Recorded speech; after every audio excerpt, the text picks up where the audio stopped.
Présentation des personnages. Anna. C'est une jolie fille blonde. Elle a de grands yeux bleus. Elle a 11 ans. Elle est russe. Sonia. Elle est brune.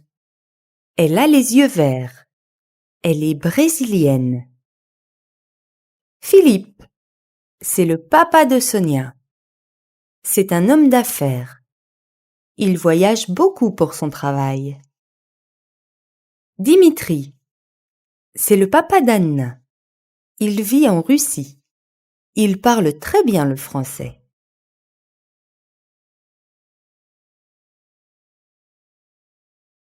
Chapitre 1. Couleur café. C'est une fille.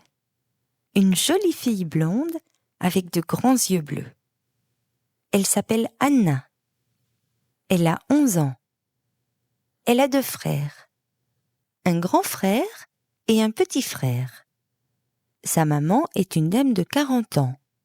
Elle est grande et elle s'appelle Ludmila. Elle vit seule avec ses 3 enfants. La famille d'Anna vit en France depuis 6 mois. Mais elle n'est pas française. Elle est russe. Anna ne parle pas très bien le français, mais elle apprend vite. Il y a d'autres étrangers dans sa classe. Il y a des Marocains, des Tunisiens, des Thaïlandais, des Chinois. Il y a même une Brésilienne. Elle s'appelle Sonia. C'est l'amie d'Anna. Anna et Sonia sont inséparables, toujours ensemble. En classe, dans la cour de récréation, à la cantine. Anna est blonde, Sonia est brune. Anna a les yeux bleus, Sonia a les yeux verts. Anna a la peau blanche comme la neige. Sonia n'a pas la peau blanche, mais elle n'a pas la peau noire. Elle a la peau couleur café. C'est la couleur des îles, du soleil, de la mer.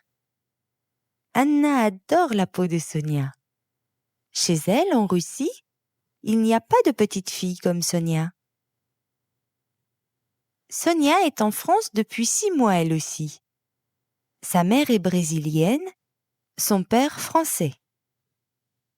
À la maison, Sonia parle français avec son père et portugais avec sa mère. Sonia parle mieux le français qu'Anna. Elle fait souvent les devoirs avec elle, à l'école. Mais aujourd'hui, Anna est triste. Elle ne veut pas faire ses devoirs. Elle ne veut pas travailler. Elle ne veut pas rester en classe. Elle ne veut rien faire. Elle veut retourner chez elle, en Russie. Son père est là-bas, à Moscou. Il lui écrit chaque semaine. Mais il ne peut pas venir. Il a beaucoup de travail. Anna veut revoir son père. Dans sa dernière lettre, elle lui écrit « Papa, j'ai bientôt 12 ans. Je comprends beaucoup de choses maintenant. Je sais que tu ne peux pas venir. Ce n'est pas à cause du travail. C'est à cause de maman. Maman ne veut pas te voir. Je crois qu'elle t'aime, mais elle ne veut pas te voir. C'est comme ça. J'ai des camarades qui ont le même problème que moi. J'ai une amie. Elle s'appelle Sonia. Elle est trop gentille. Elle vient du Brésil. Elle vit avec son père et sa mère. Mais son père, ce n'est pas son père. C'est son beau-père. Il est français. Il voyage beaucoup. Son père, elle ne le connaît pas. Sonia, elle est comme moi.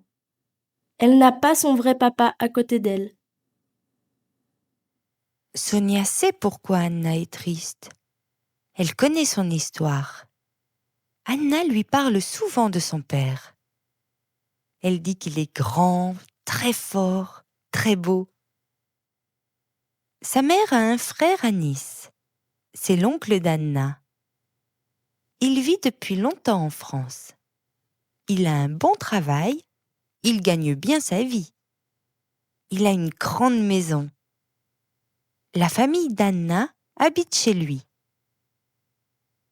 Un dernier détail. Anna joue du piano. Elle joue très bien. L'autre jour, le professeur de musique lui demande: Anna, tu peux jouer la marche turque de Mozart? Aujourd'hui, Anna joue la marche turque pour Sonia. Elle trouve cette musique magnifique. Anna lui dit qu'elle travaille beaucoup le piano. Elle joue 4 heures par jour. 4 heures? À son âge?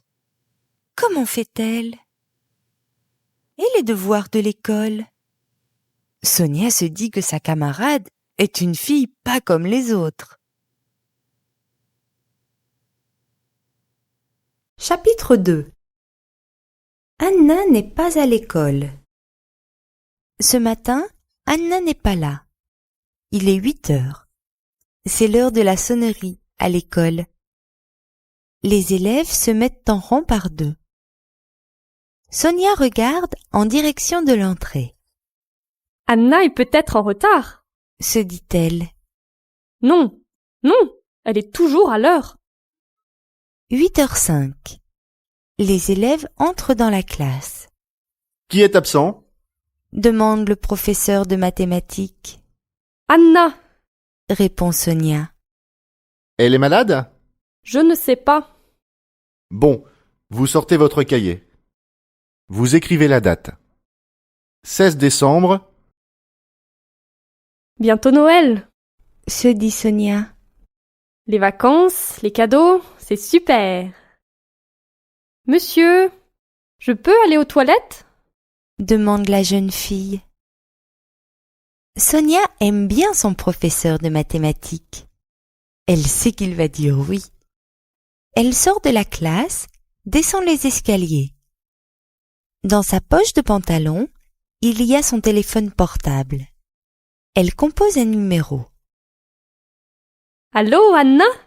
C'est moi, Sonia, Salut, où tu es? à l'école. Et toi, qu'est-ce que tu fais? Tu ne viens pas? Non, je ne suis pas bien. J'ai mal au ventre. C'est vrai? Oui, c'est vrai. J'ai mal depuis hier. Demain, c'est samedi. C'est les vacances. 2 semaines sans école. C'est super, non? On peut se voir? Oui, bien sûr. Tu me téléphones et tu passes à la maison. D'accord. Bon, je coupe. Je monte en cours. Salut, Anna. À demain. Ce n'est pas vrai. Anna n'est pas malade, mais elle est au lit. Ses frères sont à l'école.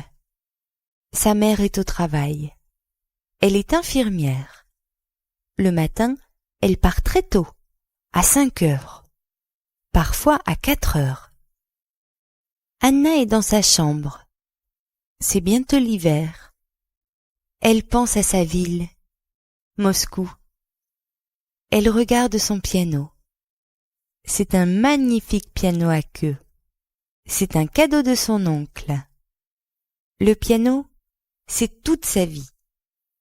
Elle aime l'instrument, elle aime la musique.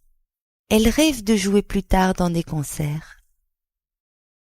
Mais aujourd'hui, Anna est triste. Elle pleure. Quand elle est triste, Anna se met devant le piano et elle joue. Elle ne pense plus à rien. La musique. Seulement la musique. Voilà pourquoi elle n'est pas à l'école aujourd'hui.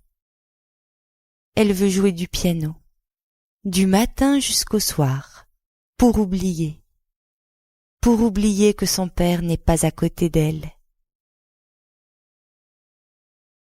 Chapitre 3. Au musée. 10 heures. Le téléphone sonne chez Anna.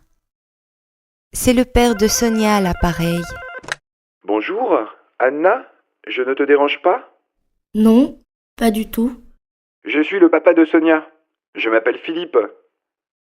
Sonia et moi, on visite le musée Matisse. Parce que la semaine prochaine, je dois partir pour quelques jours en voyage d'affaires. Tu connais Matisse, je pense. C'est un grand peintre français, le plus grand du XXe siècle, avec Picasso.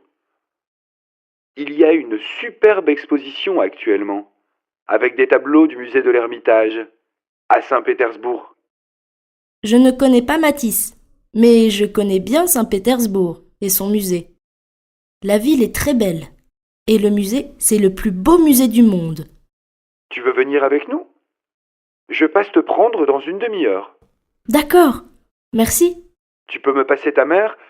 Je veux lui parler 2 minutes. C'est impossible. Elle est au travail. Un samedi? Oui, elle est infirmière, vous savez. Parfois, elle travaille le dimanche. Aïe, c'est un problème. Non, ne vous inquiétez pas. Maman a confiance en moi. Je ne suis plus une gamine. Dans ce cas, j'arrive. Tu nous attends devant ta porte. À bientôt. Une demi-heure plus tard, Anna aperçoit la voiture depuis sa fenêtre. Elle ferme la porte de la maison, monte à l'arrière de la voiture, embrasse Sonia. Bonjour monsieur, vous allez bien? Très bien. Et toi? Tu es contente de venir avec nous? Oui, très contente. J'aime bien la peinture. Le musée Matisse à Nice est magnifique. La collection de peintures se trouve dans une villa, la Villa des Arènes. C'est une grande maison de style italien. L'exposition est exceptionnelle. Il y a beaucoup de tableaux. Anna est très heureuse. Elle observe les toiles, les dessins, les gouaches, les sculptures. Son père peint et il aime beaucoup Matisse. Elle aussi aime la peinture. Elle aime les couleurs, C'est comme le Brésil. dit-elle à Sonia. Matisse connaît les pays chauds. Le Maroc, Tahiti, les îles du Pacifique. Aujourd'hui, c'est le premier jour de l'exposition. Il y a beaucoup de monde. Des Français, mais aussi des étrangers. Anglais, Allemands, Américains, Japonais, Chinois, Espagnols, Italiens, Russes. Soudain, Anna s'arrête devant une toile. C'est un tableau assez grand. Il montre un homme et une femme dans un salon. L'homme est debout, il porte un pyjama rayé. La femme est assise. Elle porte un peignoir sombre. Entre l'homme et la femme, une fenêtre. Tu crois qu'ils sont mariés? Demande Sonia. Ils sont ensemble, c'est sûr. Mais ils ne s'aiment pas. Moi, je ne pense pas. Je pense qu'ils s'aiment, mais ils ne sont pas d'accord. Ils sont très différents l'un de l'autre. Tu as raison. Dit le père de Sonia. L'homme aime la femme. Mais elle et lui sont différents. Ils n'ont pas la même personnalité. Tu comprends? Oui, je comprends très bien. Répond Anna. C'est comme papa et maman.